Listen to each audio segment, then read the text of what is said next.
दोस्तों, भारत की तरफ से कतर के ऊपर एक्शन लेने की प्रक्रिया को एक नए मोड से शुरू किया जा रहा है। अपने नेचुरल गैस के भंडार पर घमंड दिखाने वाले कतर को इस बार भारत झुकने पर मजबूर कर देगा। और सिर्फ कतर ही नहीं, बल्कि कई देश इस बार भारत की चपेट में आने वाले हैं। बड़ी खबर यह है कि भारत को करीब 1700 बिलियन क्यूबिक मीटर गैस के भंडार मिल चुके हैं। ये भंडार इतने हैं कि भारत को अगले 100 सालों तक किसी भी देश से गैस को इंपोर्ट करने की जरूरत नहीं पड़ेगी। और ऐसा नहीं है कि भारत को इस खजाने के बारे में पहले नहीं पता था। भारत को इस खजाने की जानकारी बहुत अच्छे से थी, लेकिन भारत भी यह जानता था कि कई देश अपना कच्चा तेल और गैस भेजकर के भारत में अपने बिजनेस आगे बढ़ा रहे हैं। इसलिए भारत सरकार ने इसमें एक्टिव होकर काम नहीं किया। लेकिन पिछले 1 साल में कच्चे तेल और गैस के प्राइस में जो फ्लक्चुएशन आई है, इसकी वजह से अब भारत सरकार को एक्टिवली इस प्रोजेक्ट पर काम करना पड़ रहा है। पूरी डेवलपमेंट क्या है, इस वीडियो में समझते हैं। दोस्तों, हम बात कर रहे हैं भारत के अंडमान और निकोबार हिस्से के बारे में। अब तक शायद आपको यह खबर मिल चुकी हो कि यहां पर आयल इंडिया अपने आयल प्रोडक्शन को शुरू करने जा रही है।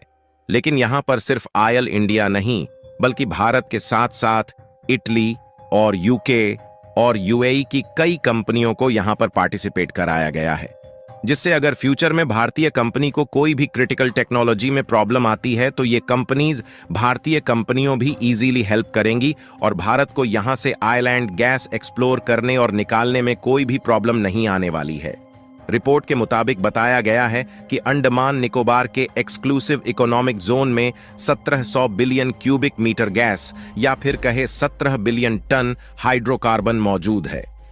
यह मात्रा इतनी ज्यादा है कि भारत अगले 70 सालों तक अपनी गैस एंड ऑयल डिमांड को बिना इंपोर्ट किए पूरा कर सकता है।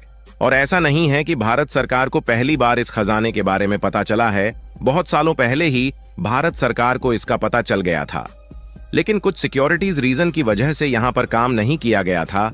लेकिन अब फाइनली इन सभी चीजों को किनारे करते हुए यहां पर काम शुरू किया गया है।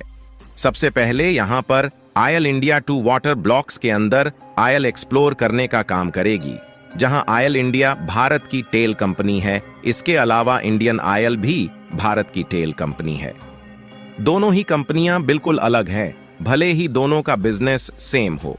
जिस पूरे एरिया में तेल और गैस के भंडार मिले हैं, इसका क्षेत्रफल करीब 2,25,918 किलोमीटर का है, जिसमें करीब 2,60,000 किलोमीटर का एरिया जो है वह डीप वाटर का है। और यहीं पर भारत को क्रिटिकल टेक्नोलॉजी की जरूरत पड़ेगी और इसीलिए कई अलग अलग कंपनी को यहां पर पार्टिसिपेट कराया गया था। साल 2020 में भारत ने एक इटालियन कंपनी को करीब 13,110 स्क्वायर मीटर के एरिया को साउथ ईस्ट पर ऑफर किया, ताकि यह कंपनी यहां पर आकर कच्चे तेल को निकालने का काम करे। इसके अलावा गेल यानी gas authority of India limited को भी आयल वेल्स को डिस्कवर करने और उनके अंदर से आयल निकालने के लिए यहां पर इनवाइट किया गया है।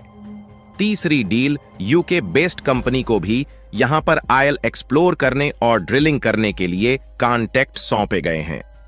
ओएनजीसी को यहां पर करीब 70 साइट्स ऑफर की गई है। इसके अलावा एमओयू भी साइन किए गए हैं और आयल इंडिया अब 5वीं डील बन चुकी है, जो कि 2025 से यहां पर अपने ड्रिलिंग प्रोसेस को शुरू करेगी। इसके अलावा यदि आपको याद हो तो कुछ दिनों पहले ही खबर सामने निकल कर आई थी कि कतर ने भारत की दिग्गज कंस्ट्रक्शन और मैन्युफैक्चरिंग कंपनी एलएनटी के ऊपर करीब 230 करोड़ रुपए की टैक्स पेनल्टी लगाई है। और इसी क्रम को आगे बढ़ाते हुए आज एलएनटी ने बड़ा फैसला लिया है, जिसके बाद एलएनटी भारत के अंदर एक ऐसी मशीन को मैन्युफैक्चर करने जा रही है जिससे हम दुनिया की सबसे साफ सुथरी और पावरफुल गैस को देश के अंदर ही तैयार कर पाएंगे।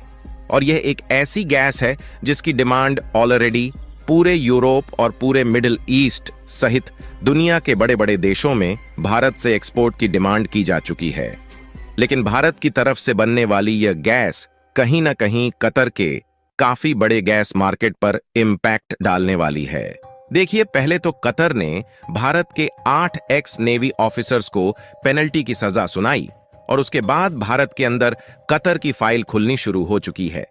पहली फाइल मिली जीएसटी की, जहां पर 50,000 करोड़ से भी ज्यादा की टैक्स चोरी कतर ने भारत से की, और कहीं न कहीं कतर के अंतर्राष्ट्रीय स्तर पर बेइज्जती शुरू हुई तो कतर ने भी भारत की कुछ फाइल खोलनी शुरू कर दी और उन्होंने भारतीय दिग्गज construction and manufacturing company L&T के करीब 230 करोड़ रुपए की टैक्स पेनाल्टी लगा दी। लेकिन कुछ समय बाद इस प्रॉब्लम का सॉल्यूशन होने वाला है और कतर के 500 लोगों को अरेस्ट किया जा चुका है, जिन्होंने भारत के अंदर एक आइडेंटिटी के बेस पर टैक्स चोरी की है।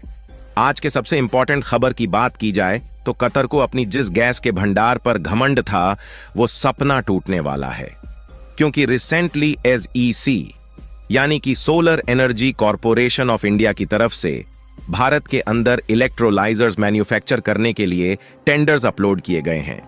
और आप यकीन नहीं करेंगे, जैसे ही चुनाव के नतीजे आए उसके बाद भारत के स्टॉक मार्केट के अंदर जो बड़ा बदलाव देखा गया है। उसके बाद कंपनी इंडिपेंडेंट होकर के भी बड़ी बड़ी मशीनों और टेक्नोलॉजी में इन्वेस्ट करना शुरू कर चुके हैं। और यदि नए टेंडर की बात की जाए तो इसमें Reliance industries limited, Adani group, GSW group और L&T ने पार्टिसिपेट कर लिया है। यह सभी कंपनीज भारत के अंदर इलेक्ट्रोलाइजर्स को मैन्युफैक्चरर करेंगी, जिससे बड़े स्केल पर देश के अंदर ग्रीन हाइड्रोजन प्रोडक्शन की जाएगी। अगर इलेक्ट्रोलाइजर्स को आसान भाषा में समझाया जाए तो ये वह डिवाइस है जिसका इस्तेमाल करते हुए पानी से हाइड्रोजन गैस को अलग किया जाता है और फिर उस हाइड्रोजन गैस का इस्तेमाल फ्यूल के रूप में ट्रेन्स, बसेस और मल्टीपल टाइप्स के ऑपरेशंस में किया जाता है। ऑलरेडी भारत के अंदर इलेक्ट्रोलाइजर्स मैन्युफैक्चर किए जा रहे हैं, जहां पर ओहिमम नाम की US बेस्ड कंपनी भारत में प्रोडक्शन शुरू कर चुकी है और वह लगातार भारत से 102 गीगावाट के एक्सपोर्ट कर रही है।